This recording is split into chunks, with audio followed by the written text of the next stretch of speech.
પ્રાથમિક શાળા ગુંદીના મોવાડા, તાલુકો વીરપુર, જિલ્લો મહીસાગર. ઇનોવેશનનું શીર્ષક છે શાળા વ્યવસ્થાપન, સ્કૂલ મેનેજમેન્ટ. સમસ્યા: શાળામાં તમામ પ્રકારની સફાઈ, માહિતી, વર્ગ વ્યવસ્થા, પ્રયોગ નિદર્શન, વિદ્યાર્થીઓની અનિયમિતતા. ઇનોવેશનનો સમયગાળો છે જૂન 2024 થી જાન્યુઆરી 2025. શાળામાં તમામ પ્રકારની સફાઈમાં મુશ્કેલી પડતી હતી, તો અમે ધોરણ 6, 7, 8માં કુમાર કન્યા એમ વર્ગ દીઠ 2 મોનિટરની રચના કરી તથા એક મુખ્ય મોનિટરની રચના કરી. આમ 7 મોનિટર આખી શાળાની તમામ પ્રકારની સફાઈ બાળકો દ્વારા કરાવતા થયા.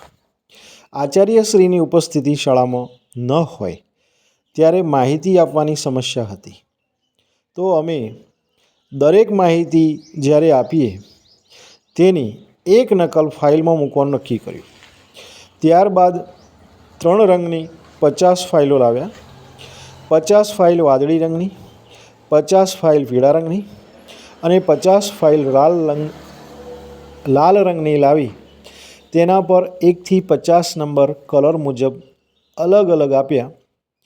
પછી પીળા, લાલ, વાદળી રંગની ફાઇલોના આપેલ નામ અલગ કાગળમાં લખી તિજોરીની અંદર કાગળ ચોંટાડી દીધો, જેથી કોઈ પણ ફાઇલ શોધવી હોય તો તરત મળી જતી. શાળામાં સ્ટાફ ઓછો હોય ત્યારે અમે આ 7 મોનિટરોને પાસવર્ડ આપી જી-શાલા ચાલુ કરવાનું શીખવી દીધું હતું, જેથી જે વર્ગમાં શિક્ષક ન હોય તે વર્ગમાં આ મોનિટરો જઈને જી-શાલા સ્માર્ટ બોર્ડ ઉપર બતાવવા લાગ્યા. ધોરણ 6, 7, 8ના વિજ્ઞાનમાં પ્રયોગ નિદર્શન કરવા માટે અમે આ મોનિટર અને 5 બાળકોનું જૂથ બનાવ્યું. જે તે પ્રવૃત્તિ માટે શું શું જોઈએ છે તે આ જૂથ શોધી લાવતા હતા, તેથી પ્રયોગ નિદર્શન સરળ થઈ ગયું. અનિયમિત બાળકોને આ મોનિટરોએ વાલી સંપર્ક કરી નિયમિત કર્યા. અસ્તુ. જય હિન્દ, જય ભારત. પ્રાથમિક શાળા ગુંદીના મોવાડા, તાલુકો વીરપુર, જિલ્લો મહીસાગર. ઇનોવેશનનું શીર્ષક છે શાળા વ્યવસ્થાપન, સ્કૂલ મેનેજમેન્ટ.